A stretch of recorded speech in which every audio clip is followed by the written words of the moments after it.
In this video, we're going to use what we learned about solubility to understand how soaps and detergents work. Here are some examples of soaps and detergents.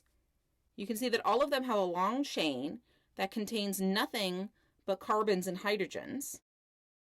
And on the other end, they have an ionic species that is very hydrophilic.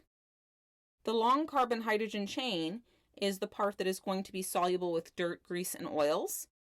And the ionic head is the part that is going to be miscible with water. So what happens is that the long carbon-hydrogen chains will interact with any dirt or oil. They end up forming a sort of sphere around this particle.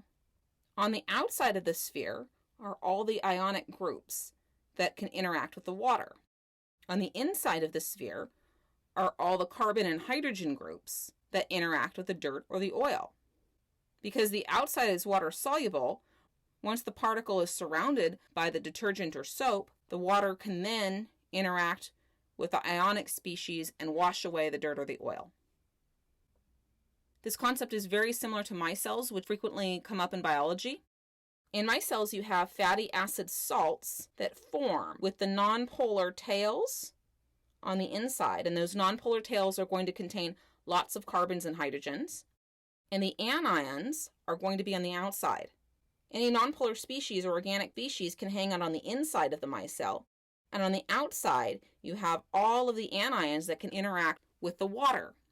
This is going to form a sphere. This picture that you're seeing is just a cutaway of the sphere. And you can see that then the water molecules can totally solvate the species, even though you have a very water-insoluble nonpolar center.